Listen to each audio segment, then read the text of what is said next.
Ladies and gentlemen, welcome back to another episode of Cage Talk. Today, I have a mixed martial artist with a big career. He's a movie star as well, kickboxer, fought in the UFC, fought in Strikeforce, and then we're just going to list all his stuff. Amateur Athletic Union, Freestyle National Champion 1989, Greco-Roman National Champion 1989, California Interscholastic Federation All-State 1989, Amateur Athletic Union, Sambo National Championship 1989, California Community College Athletic Association State Championship 1990, All-State 1990, West Valley College Wrestling Team Captain from 1990 to 1991, International Wushu Federation 1999, 1995, 1997. He was Sancho Brown's bronze medalist. Got 1998 World U.S. Tournament winner. We got 1998 Draka Tournament winner. 1996 Continuous Sparring Taekwondo World Champion. And we have Taekwondo Tournament 1994 Grand Champion. We have ISKA North American Light Heavyweight Champion, and he was a Cruiserweight Champion. Strikeforce Middleweight Champion, tied for the most finishes in Strikeforce, also most knockouts in Strikeforce history with 7 on each. Movie star, Walker, Texas Ranger. He was in that show. He was in Tekken. He was in Fighting. Dragon Eyes, the Man with Iron Fist. I mean, the list goes on. Ladies and gentlemen, the great Cung Lee. How you doing, man? That was probably one of the best introduction with the whole slate of my career, and all glory goes to God. There we go, man. Again, that is, that's why I was like, oh man, bear with me because this was a page turner as you saw, but again. That is your career, man. Just a legend in the sport of mixed martial arts in general, starting from different backgrounds as well. Welcome to the show, and thank you for coming on, man. Oh, man, thanks for having me. So drink that water, huh? Yeah, man. I'm a little purged. List off. Yeah. I'm talking about your career. Let's go through before anything, let's go through the different practices of mixed martial arts that you did, because there's some people that might actually not know what the hell I was talking about. You know, the difference between Taekwondo and other practices that you've done throughout your career. If you'd like to explain maybe the background of them and how you got into each of those disciplines. Well, look, we can sit here and talk for hours about all the disciplines and their backgrounds, but I'll try to keep it quick, right? Quick and easy. Taekwondo was probably one of the most popular martial arts system where you're white collar American in America, and then the Taekwondo spread around the world pretty fast because it became a Olympic sport. But Taekwondo basically is a Korean style of a martial arts, and they focus mainly on the kicks, right? Their hands are not as good as their kicks, so it specializes in they were known to come out the tornado kick, the spinning wheel kicks. Now it's evolved to where guys are doing 720s, doing wheel kicks and 720 tornado kicks. The list goes on. So basically, then there's karate, which is a Japanese style. There's from Shidokan, which is a style of fighting where it's like a triathlon where I fought, but a lot of those guys were like Shotokan or there's a couple names that I have a hard time pronouncing, but just the general of karate, right? So, and then of course the kung fu style is like there's wushu, which is the performance, and and then the taolu is the forms and stuff, and then they have the fighting part, which is sansho. But then the professional is the sanda, where it's like you can punch, kick low, middle, high. You can catch the kick. You can sweep. You can do takedowns. You can souffle anyone, like from feet to backs, like Greco-Roman mixed with, like martial arts. You can do like scissor kicks. And I think that's what you excelled at in your career, correct? Yeah, I remember I got my the first time I saw a scissor kick was the best of the best, right? I'm like, I'm gonna try that, and then I was getting it, and I'm gonna do it like the reverse way. I'm gonna do it all kinds of different ways, not knowing that next thing what you practice is how you practice is how you perform. Yes, sir. So it's God's been good. I gotta give him all credit, because if it wasn't for martial arts, and if it wasn't him leading me to martial arts, I don't know where I would be today. So all glory goes to God. Definitely. What was the first thing that kind of your first basically introduction to mixed martial arts? What kind of led you into wanting to do this and eventually fighting? Well, it's got to be, at the time it was my friend Javier Mendez, and it was my promoter, Scott Coker, who's the president of Bellator right now, right? So, Scott and I, we started, like, our first one was 1998, and it was in San Jose. And then, the event was sold out. I came on, I sold a bunch of tickets, because I was like, I can make extra money. And, he's paying me pretty good, and then, the crazy about Scott is, like, I fought 2 Draka fights, but, like, I didn't realize they were, like, I wasn't signed up for this Draka fight. I just went down to watch them, right? Okay. And next thing I know, they're like, hey, Cung, we need you to fight. I'm like, how's that gonna happen? I only got my training gear here, because I went down and I actually sparred on Friday, right? And so then I went to weigh-ins, because at the time my manager was investing in this promotion called Draka. And then I was like, I got nothing. They're like, don't worry, we'll fly everyone here, just step on the scale. I'm like, nah, this is not gonna work. And they're like, please, we need you. Instead of like $5,000, we'll pay you $10,000. Oh, wow. And I said, you'll fly out my trainer and everyone? They're like, no problem. So I got on the scale. I remember I weighed 170. It was something 170 something, right? And then they're like, oh, don't worry, he's just he's a tier guy from Japan. And I'm like, what's his name?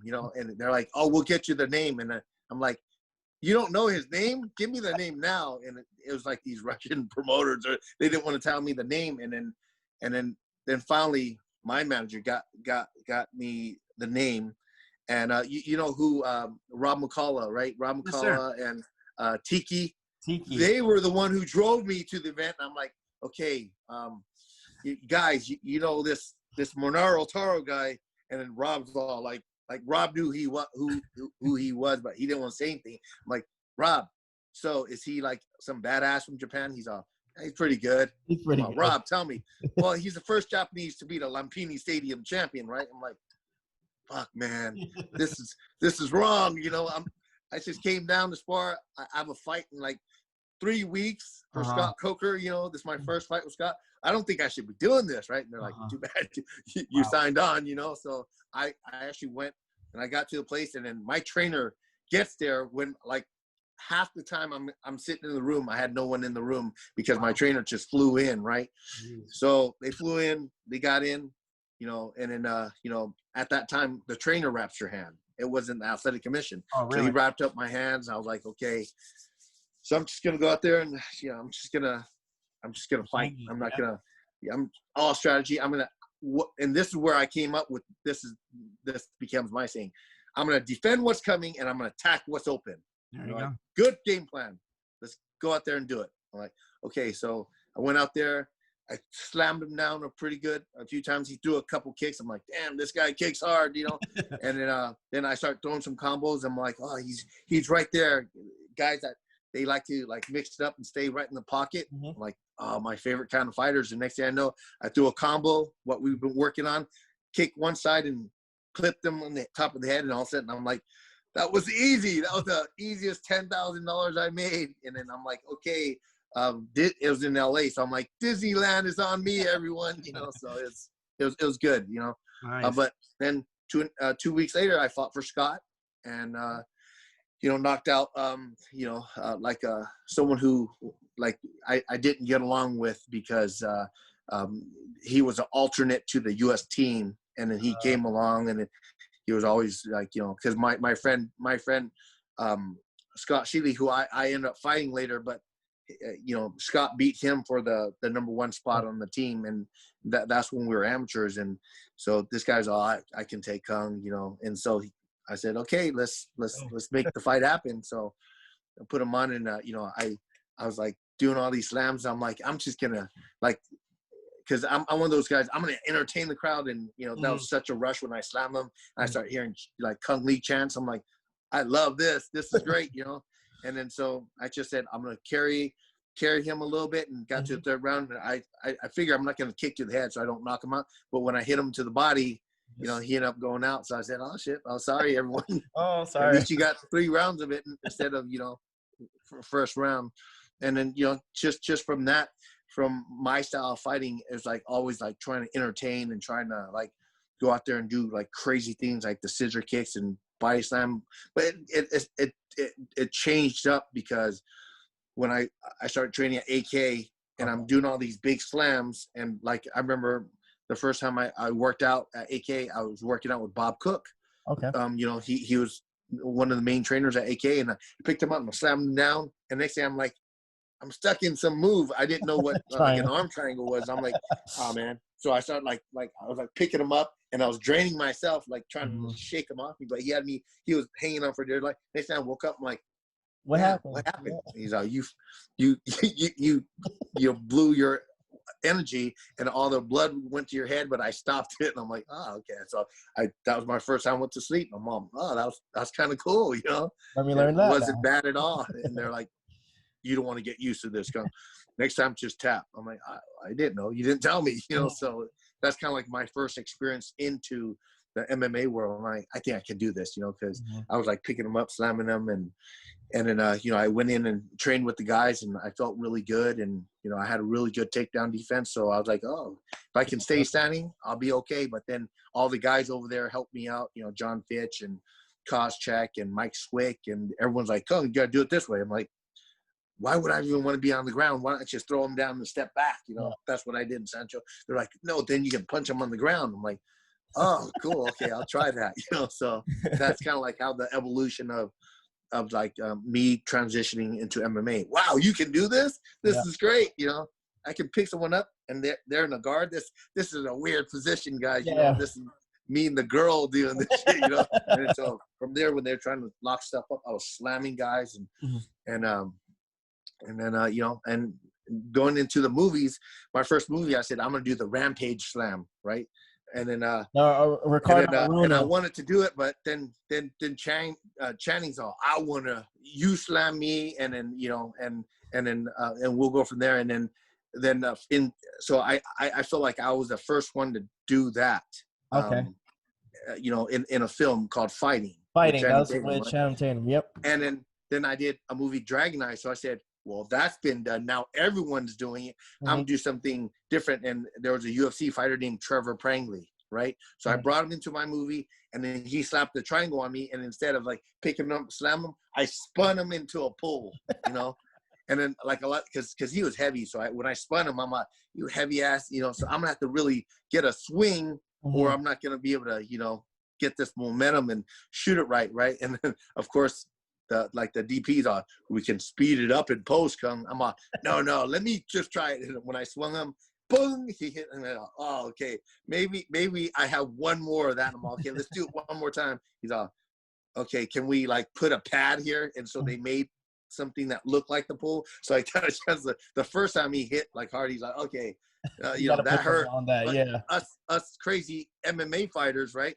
I could do it one more time, but one more time, that's it, right? So I swung, hit the pad, and you know, But by that time, it was a little bit slower. I'm like, I think you need to speed that up just a little bit in post because he's a heavy ass. At that time, he was like 2-something, you know. Mm-hmm. So yeah, it was good, you know, that evolution. And a lot of people, here's a question I'll just ask for you.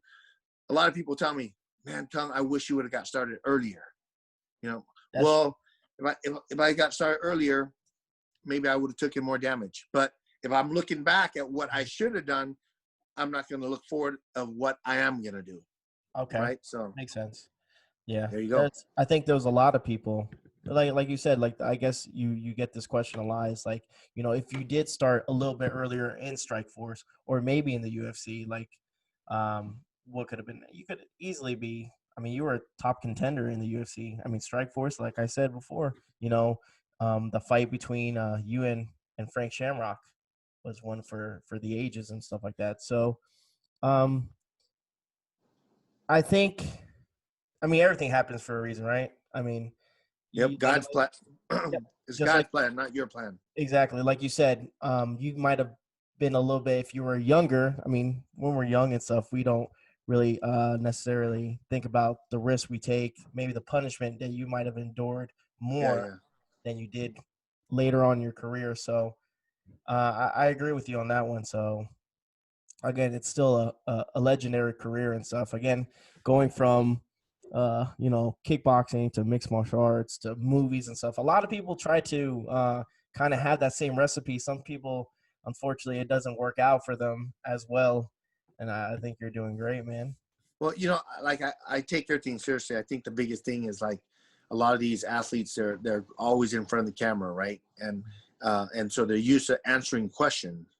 But once they answer the question, maybe they answer it twice because the interviewer will be like, "Hey, can you repeat that again? I didn't really understand, you know, or you didn't answer the question right." But when you're like in front of the camera, and then when the director says action, and then you have someone there, it's like there's that moment. You're like, okay, what was my line again? You know, and so like I feel like if you take it like your fight career as serious as if you're going to have a part in the movie, you'll do well. You know, I think a lot of fighters did transition well, but I think, you know, with what I've been exposed to, you know, like some parts I got because I was the Strikeforce middleweight world champion, but then a lot of the other parts I had to audition for, right? Because like in Pandorum with Ben Foster, Dennis Quaid, the character was made for a Japanese a character on the movie, but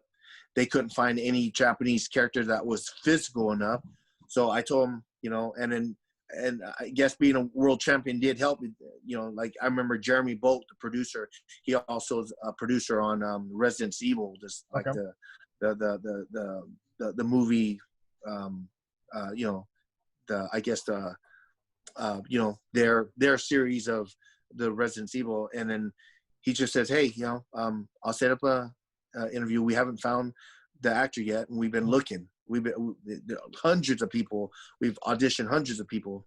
You want to give it a shot?" And I said, I don't speak Japanese, but I can speak Vietnamese. He's all, okay, let's just you do it in your you know your native dialogue, and we'll see if the director gives it a go. And I said, okay, can I have a couple, like, you know, a couple days? You know, oh, director won't be available for, you know, 2 weeks. So I had 2 weeks. I worked on it. I trained like it was like a world title fight, you know, every day morning. I would do my scene studies at night. I would make sure I have all the lines. So when I fell asleep, I woke up, I run my lines real quick. Then I do my scene studies. So it was like I just practice, repeat. I went in there, I crushed the audition, and I'm like, this is the first audition. You don't want me to do a backflip? You don't want me to throw some kicks? Nope. We just want to know if you can act or not. I'm like, oh, so that's easy. You know, usually I'm doing an audition. I have to do a bunch of flips, all these kicks and demonstrates and stuff. I didn't have to do it. So, but I won the part, and they changed the character from Japanese to Vietnamese. And you know, I think you know, if it wasn't for my character in the movie, mankind in the movie would have not existed. You know, so. Exactly. There you go, man. There you go. That's cool, especially going from those you know, films films and TV shows. They're similar and they're different as well. I had Dean Thomas.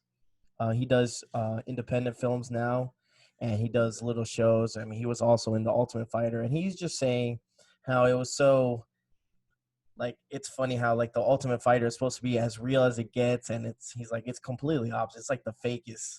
It's like it's not real. It's completely far fetched and stuff like that. I mean, you had another thing was kind of cool is that you had, Ben Foster, which is a really, really good actor. I love him. I mean, I liked him in 310 to Yuma. I mean, he's done a couple other Yeah. films, and especially Dennis Quaid, man. That's so just to be in that lineup and stuff. That's you have to feel good about yourself, man.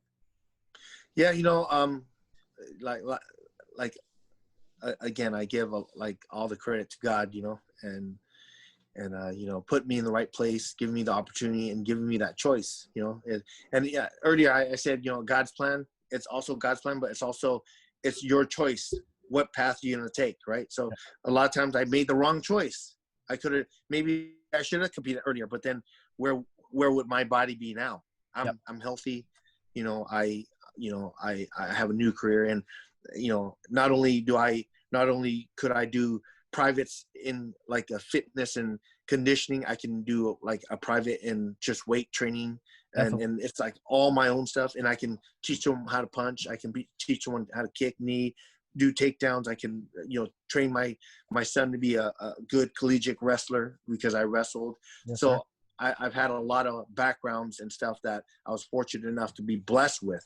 Yes, right sir. now I'm like I'm a NRA certified gun instructor. I teach Okay. both pistol and rifle. And so now it's like, during these crazy times, you can do a private, Yep. we're out in the range, it's not like I'm not going to wear a mask. You need a mask, wear the mask. If you want to wear a mask, go ahead, but I'm letting you know right now, if you look at the stats of, different flu strands before, and why do we need a virus for everything? Who's getting rich off of this stuff? If you need to do it, go ahead, wear a mask.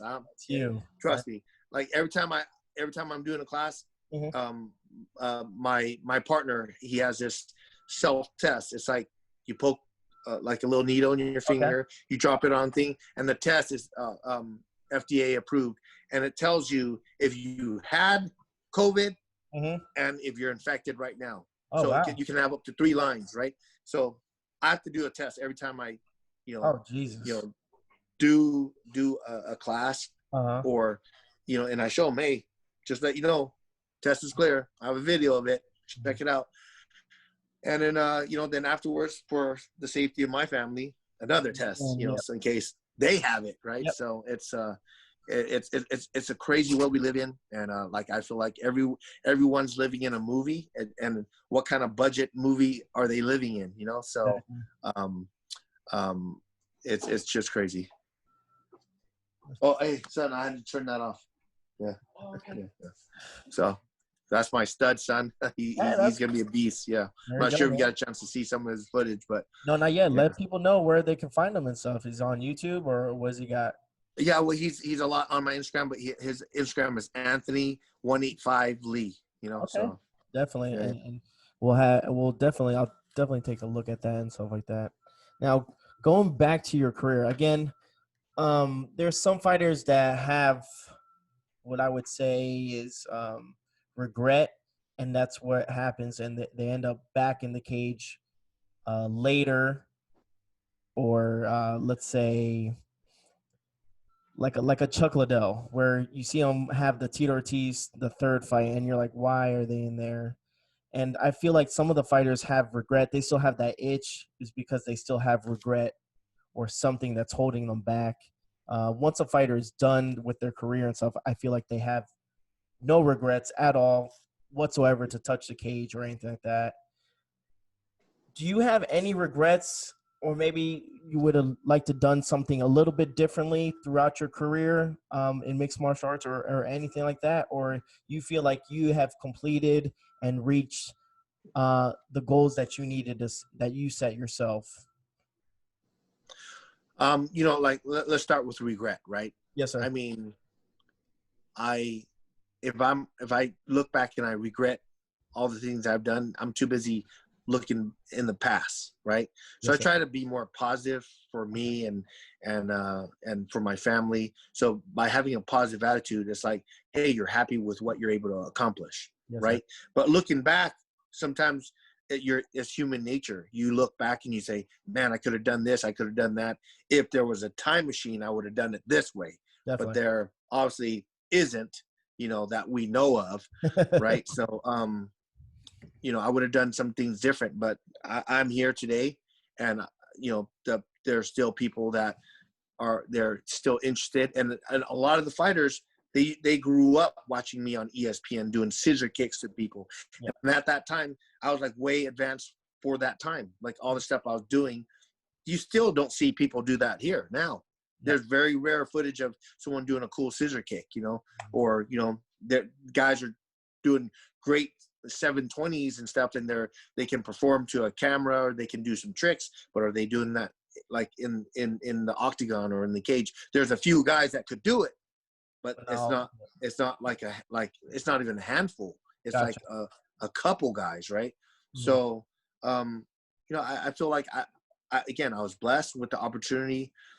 I wish I could have fought more because at the time, like, of course, after the Michael Bisping fight, it didn't work out too well for me, but I came in shape, and usually in like Strikeforce, the one fight I wasn't in shape for was against Scott Smith, and I was dominating, right?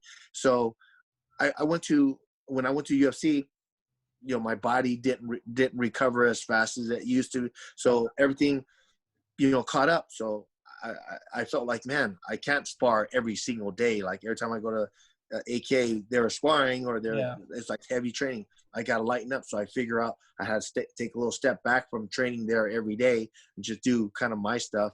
And then I brought in like my old,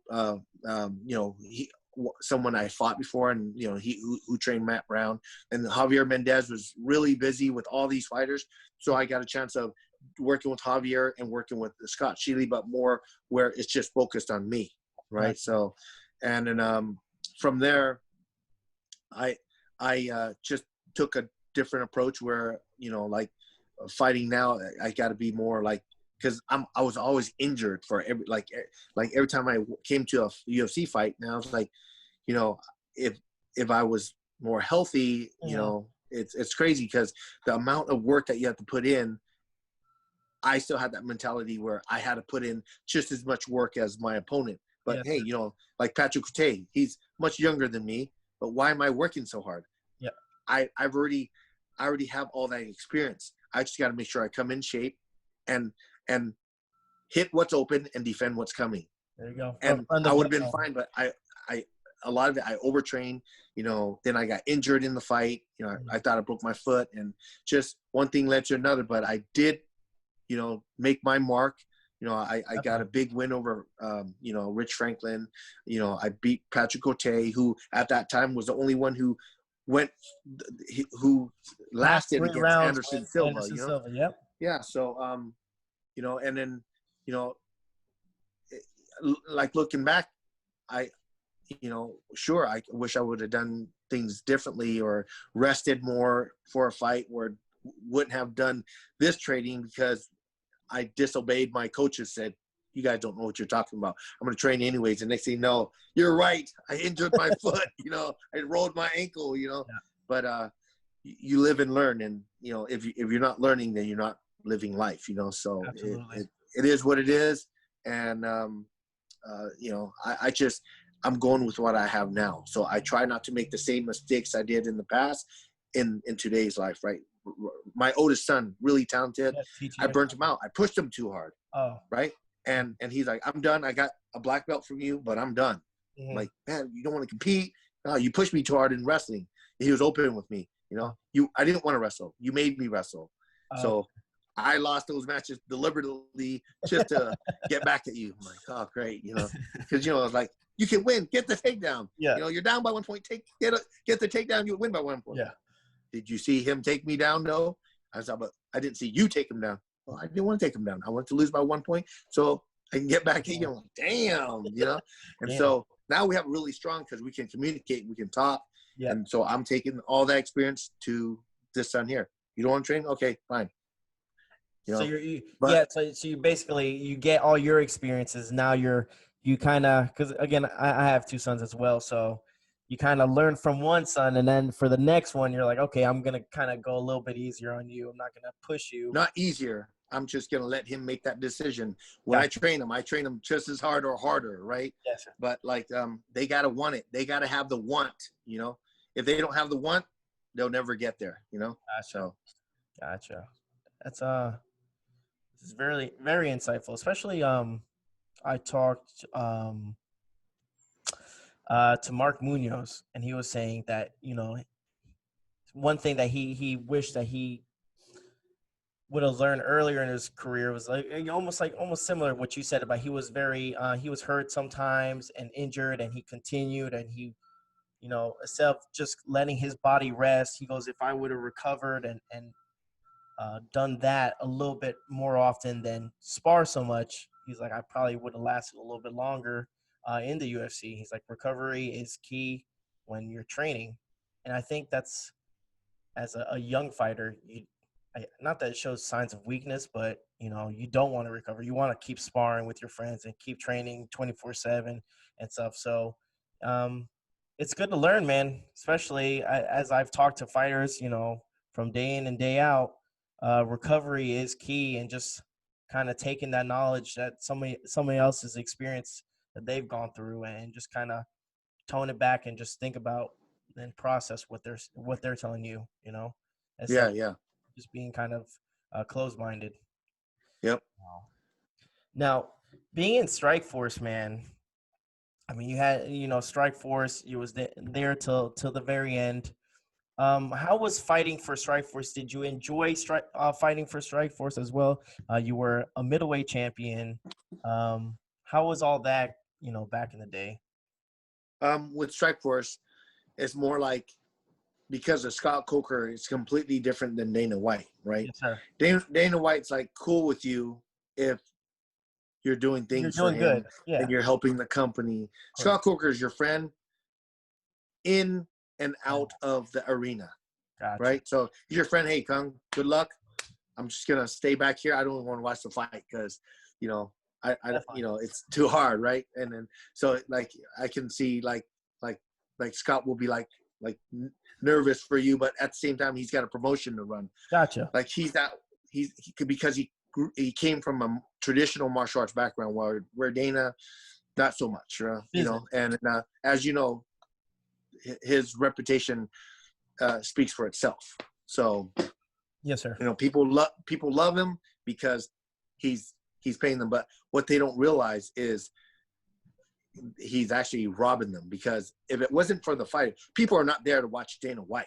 Absolutely. They're not there to watch the Fertitta brothers. They're not there because the UFC is the UFC. They are there for the fighters. Yes, it's the UFC fighters, but detach the UFC from these fighters, if they would have excelled on any promotion. Mm-hmm. So let's make that clear. Yes, they are not what drives and makes the product. The products are the fighters. And without good fighters, you have no promotion. Yes, sir. But there's always going to be a promoter willing to promote fighters, you know. Absolutely. Whether he knows how to do it right or he knows how to do it a certain way. Scott Coker is one of those guys that he'll do it right, and he is very fair because they're not making the same money as UFC, but they're paying what they could. And the profit margin to like Bellator isn't like crazy, like nothing compared to the UFC. UFC, that's why there's this lawsuit against him. Yep. And if you look at it, it's Cung Lee and a group of fighters with the balls to take on the 400-pound gorilla. It's like David versus Goliath, but we have all these lawyers that like, hey, we're going to back you. You know, it's a antitrust. I mean, there's monopoly, there's likeness, there's all kinds of shit going on. And then there's the Muhammad Ali Act. And the group behind that is, you know, MMAFA. You know, so is that lawsuit still going on, right? Correct? Oh, yeah. Yeah, right. Yep, Because I yep. know that I talked to Mark Hunt was one of the very first people I actually had on and he was very discontent on the way the UFC treated him. But I know that he was in a lawsuit, but I think he dropped it earlier. I'm trying to remember when, because I had him on. I Maybe think he got. I think they found a way to manipulate they did, right? that. Yeah, right. So, but like he tried to become part of us, but I guess he wanted to run it his way. So, Oh, he ran it his way. I rather, for me, let the lawyers do the work, let the fighters do their work. yeah.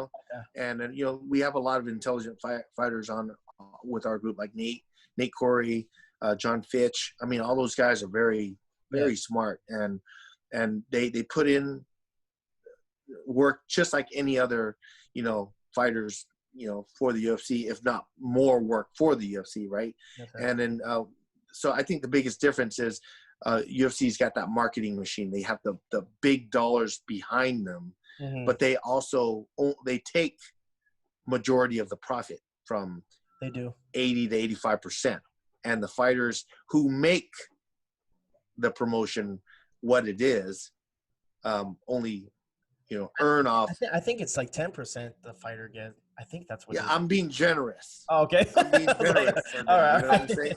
So, like I said, this is the world we live in. We're in a pandemic. I can't speak for everyone, but a lot of people are waking up. Yep. Right. There's a lot of fighters speaking out. Your freedom. Mm-hmm. Why even have a constitution if you're gonna pull this shit? Yeah. And people are gonna be mad, but the mask don't work. It's already been proven it doesn't work. Yeah. So why are we putting a mask on so we can breathe our own our own fucking germs? Well, and that's one thing about the masks also is that they've noticed that people are getting pneumonia now because it settles right there in your and it affects your lungs and stuff. It's not good. Again, my job and stuff there, I'm required to, like I've talked to you before, and it sucks, man. 8 hours with that mask on, sucks. All right, I'm gonna give everyone a tip, right? Whether they like me or not. I've done this in the airport. I had to go to Istanbul a couple months back, and I hate the mask. I don't want to get pneumonia. And now the scary shit, you see some people, they're starting to get sores around their mouth, keeping the mask on too long. One, maybe change the mask every single day. Don't wear the same one for months, right? Yeah, that's gross. But here's the thing. Hold up water. This will make you drink more water. This is healthy for you. Have the mask in the same hand. You walk through a store, someone says you something, I'm just drinking my water, sir. I got my mask right here. Oh, okay, sorry. That is the tip. Okay, this is a tip. So you welcome people if you don't want to get pneumonia or get these cold sores or just get tired of breathing your own breath. Unless you got your toothbrush with you, you're brushing your teeth like every 2 hours. It's just how I feel. And, I just wake up, people. Yeah. It's like I said, it's a crazy world out there that we're living in and stuff like that. Especially nowadays, man. You talk about crazy. You have a random YouTube guy named Jake Paul who can just call out anyone he wants, and people will pay money to watch this, man. How do you feel about that? I think that's. I mean, again, don't get me wrong. He's just playing the game, right? As long as he can get people to watch him, view him, he's just gonna keep doing until people stop watching. And now apparently Mayweather is gonna fight him. What do you think? No, yeah, well, obviously, he's doing it right. So can't blame the guy. You can't blame him. Remember, he had to build from day one on his first YouTube subscriber all the way till now, from his first Instagram, follower all the way till now. So, a lot of people don't give him credit for that. And then a lot of people are mad about him boxing. But, hey, if he give the guy a chance to make a big payday, he obviously made it happen. So let him get his ass whooped or do the unexpected thing and win. You know, shit, that'd be crazy, right? I mean, he has a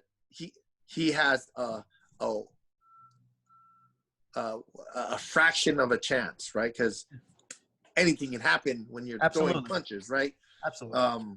So if he wants to go in there on that fraction, trust me, I would take that fraction if I had to run through the like a strong D line holding a football, and they're gonna pay me the money to do it, and whether I get a 1 yard or 1 inch, I still get paid.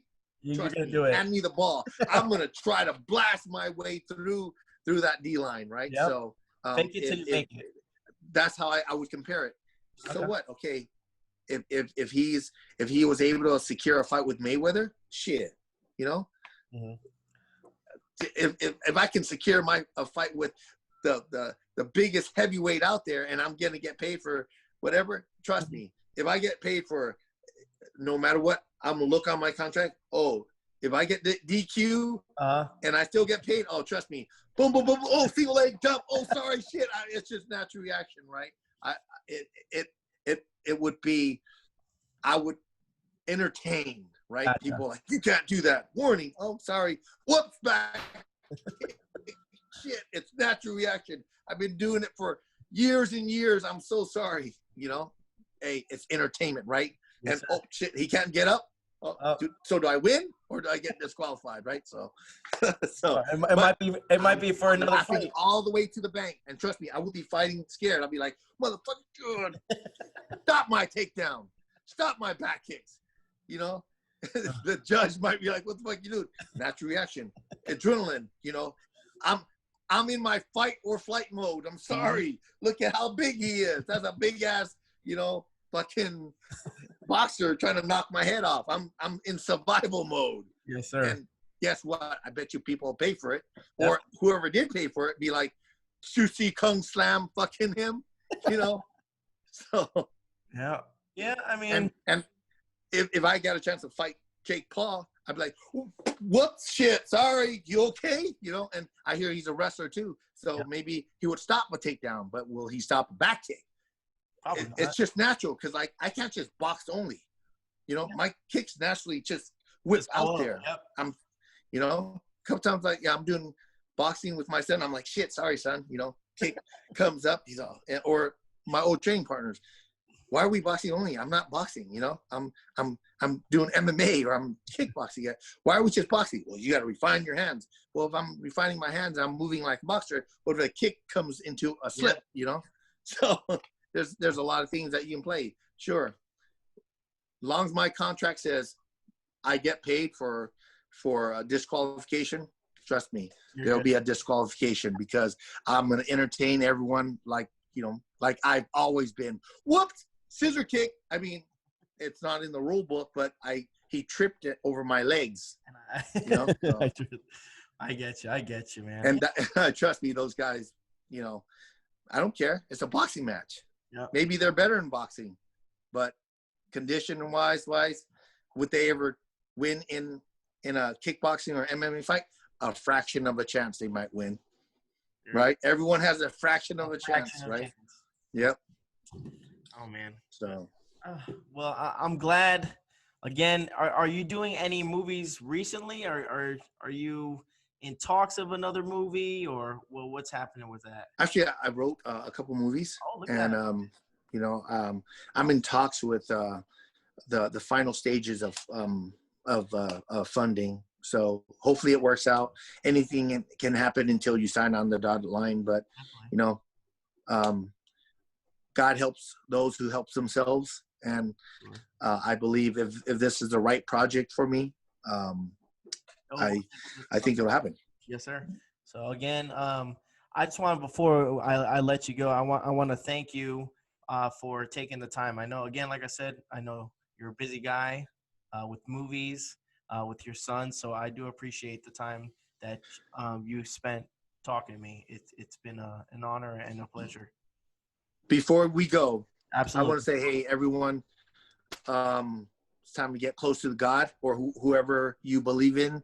And right now, everyone's living in their own movie because we are living under this crazy pandemic, whatever you want to call it. But I am also fighting a good fight for the missing, murdered, endangered women, and a lot of Native Americans are going through it. But my wife, I brought her over here. She used to live in Kentucky, but there's it's a corrupt system out there, or I can't say the system, but the people behind the system. There's two deputy sheriffs like literally kidnapped her kids. They were she was never married, but she had no contact with them, and she has no record. She's clean. She's a personal trainer, and to the point where even the judge and the CPS is in on this. So I started a GoFund because we've been spending a lot of our own money trying to get something. Even criminals get a chance to talk to their kids in jail. They won't give her a chance to talk to her kids. So that's how bad. We even went over there, and of course I knew that the cops will be on his side. So it's the power of the camera nowadays. Yes, sir. I brought my son because if someone's gonna back me up, I know he's got my back. Yep. She came along and her mom, right? We had 4 cameras going the whole time. So, and all that shit is real. We have more evidence. We can shut down that whole system if we can get it out of Kentucky and take it federal. So if you guys get a chance, it's on my site. You know, let them know the site. Support. Yeah, there's a GoFund account. You know, her account is Sunshine Spring Lee. Okay. And there's a GoFund on there, so hopefully, you know, you guys can support. This is we are fighting a corrupt system as we are living in a crazy system that is not for the people right now. Exactly. You know. All right. So, well, again, guys, go help them out. Go on that website, and yeah, again, that's beyond crazy, man. Unfortunately, crazy times we're living in, but crazy times. Yes, sir. But I do want to thank you again for coming on and talking. And ladies and gentlemen, that is Cung Lee. Thank you so much, man.